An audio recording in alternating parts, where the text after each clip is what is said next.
Okay, That's final lesson. for now.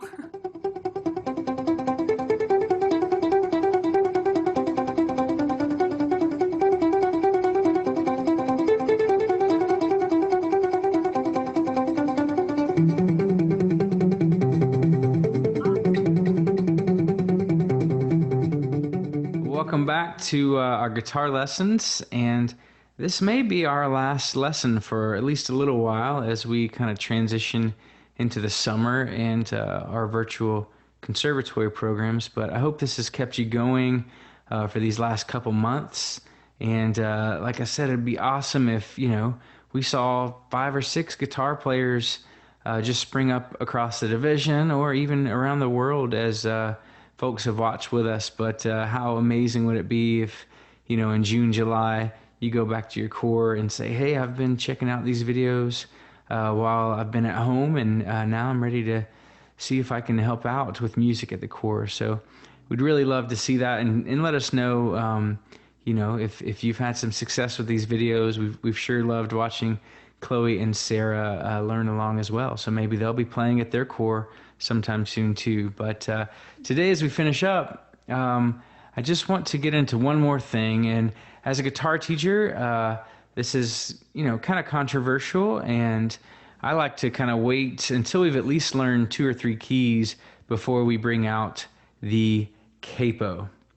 So before we get into the capo, most of the time I like to teach the chords for the open keys. And so we'll learn the 1, the 4, the 5, and the 6 chord in 4 or 5 different keys. And we've done that. If you look at this diagram, we started with the key of G, we went to D, we went to E, and then you see A's on there. Well, we know all those chords already because they're, they're related to each other.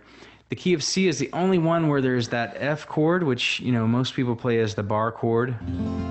So we didn't learn that chord, but I'm not going to get into bar chords during this series. So once we know the basics of these open chords, then we can bring out the capo and use it to our advantage and have a lot more options to us.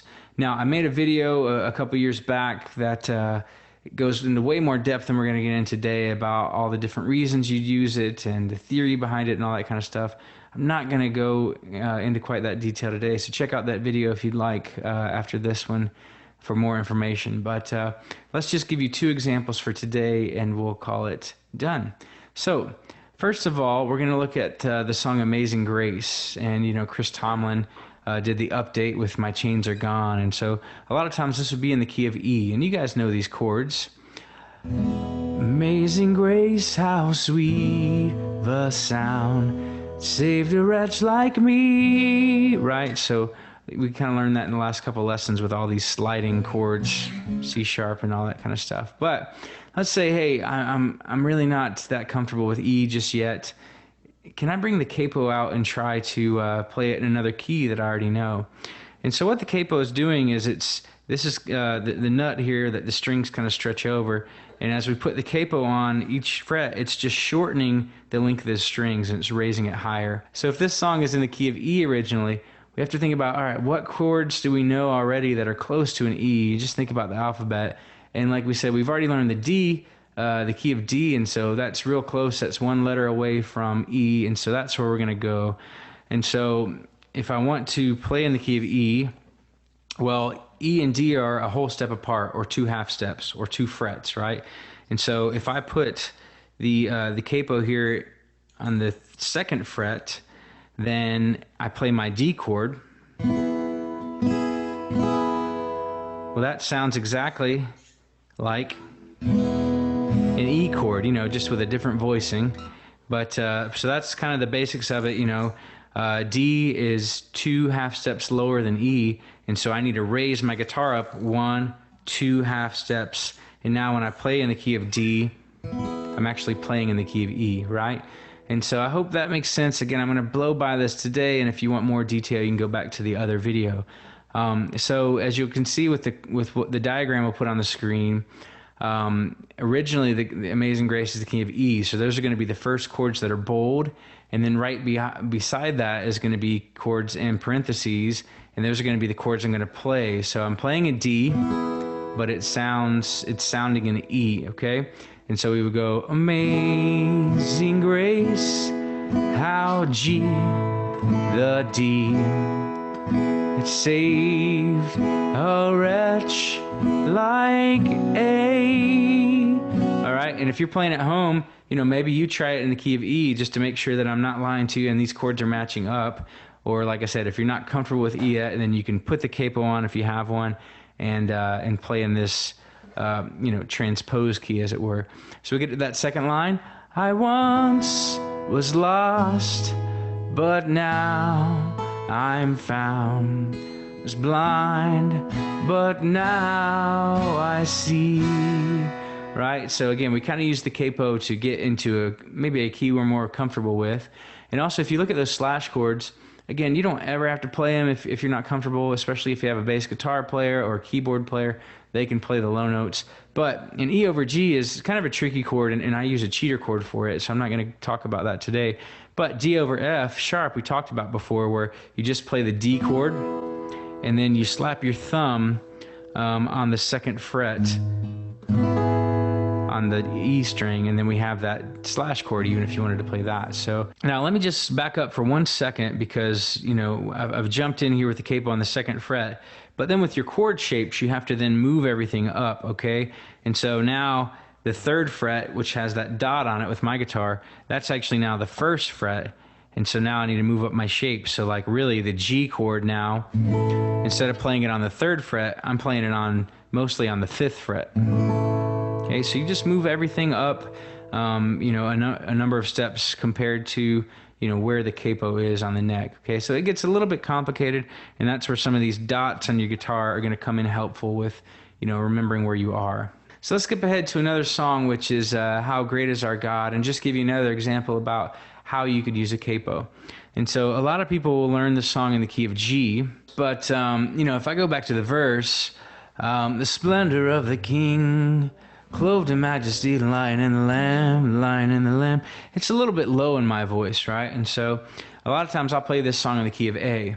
Now you'd have two options there. You know, you might know, you know, the chords that you would need in the key of A, F sharp, D, E, to kind of raise everything up a whole step. Or you can say, hey, I'm more comfortable playing in the key of G, and so let me just lift that up. And so just like we did with the last key, all right, if I'm in the key of G, all right, and I want to raise it up a little bit to fit my voice, well, if I want to go to the key of A, G to A is 2 half steps or 1 whole step. And so what I'm going to do is, again, 1, 2, I'm going to put the capo. And when you put this on, you know, it takes a little bit of strength to squeeze together. I typically, you know, you want it to be pretty parallel with the frets, right? So that you don't have like this like weird angle going on and you're getting a different tuning.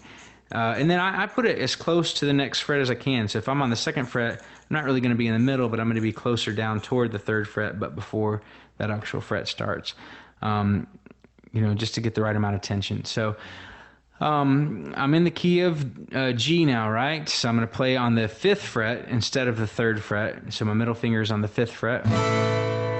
And then, you know, go to the E minor. Great is our God. And all will see how D is our G. And if I go back and actually play in the key of A, you'll hear, great is our God, F sharp, sing with me, how great is our God. All will see how D and E is our God. So again, it just gives us some options to, you know, play in keys we're more comfortable with, or to transpose the song a little higher, a little lower for our vocal range. You know, the other reason we'd use it is, you know, you've seen earlier the open keys that we have on guitar, but if you get into like a sharp or a flat key, you know, like if I have to play in the key of F, right, that's going to start with a bar chord, and then your 4 chord is going to be B flat, which is another bar chord. And so it's not the easiest thing to play, and it's not the most open sound, not the prettiest sound. And so, you know, then I can change keys because, again, the chords don't really sound that great. I'm having to use a lot of bar chords. And so if I'm in F, well, I can put the capo on the 1st fret and now play everything in E, and it's the same key, right? So that just gets us away from some of those sharp and flat keys as well. Well, I know we haven't done a lot of playing in this lesson, so why don't we end by trying this out together. And so again, how great is our God? it's going to sound like it's in the key of A, but hey, I don't like to play those chords as well. Let me go to something I'm more comfortable with, key of G. And so again, to go from G to A, I got to go up 2 half steps from G to A, and so I'm going to come up 2 frets with my capo, put it right there, parallel with the frets. And now I'm going to play in the key of G to get an A sound. And so now my middle finger is on the 5th fret, and my 3rd and 4th finger also on the 5th fret. My pointer's on the 4th fret to get that G. E minor, you know, is a quick switch. We leave those 2 fingers down, and now the pointer and middle finger are both on the 4th fret. We go to C, which is right below G, right? And then finally the regular D. Okay, but we're just playing it all up 2 frets because of the capo. So let's play that together. G is going to get 8 counts. E minor is going to get 8 counts. C4, D4, and then back to G, okay? All with our capo on 2, so it's sounding like it's the key of A. Here we go. 1, 2, 8 counts. How great is our God. 5, 6. Now we're going to go E minor. How great is our God. All we'll see to C. 4 counts, then to D. How great is our God. Okay, so quick question for you, just to put you on the spot.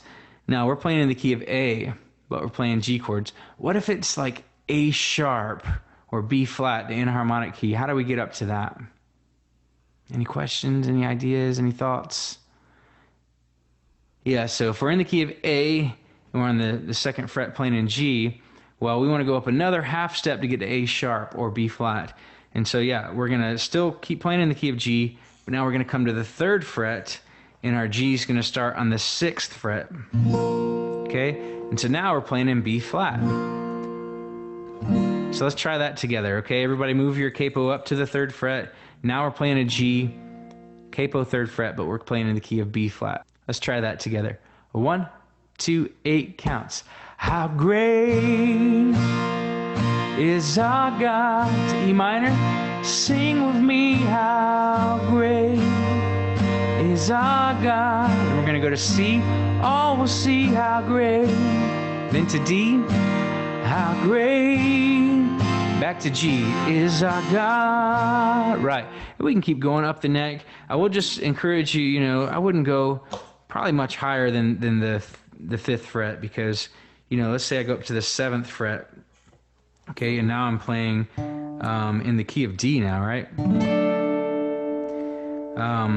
And it's going to kind of start sounding like a ukulele, right? And the strings don't really ring as much. So, you know, maybe there's an effect you want to use that for, but for the most part, you know, let's not put our capo too much past the 5th fret, or it's going to start changing the tone of the guitar. All right, well, that's kind of the basics of capo. Again, I got a longer video you can watch if you're confused or you want to know more behind the theory. But again, thank you so much. Let us know how you've been using these videos. I just talked to somebody this week that's learning and was telling me about a struggle they're having, and so it's great to get some of that feedback so we can know how to help you better. Thanks, Chloe and Sarah. You're doing a great job, and again, we look forward to getting back to our core, and hopefully this is going to help you have some tools to hit the ground running and add to the live worships. Thanks for watching, and continue to follow us on Facebook, and we'll keep you up to date about what's going on. But thank you, and God bless you.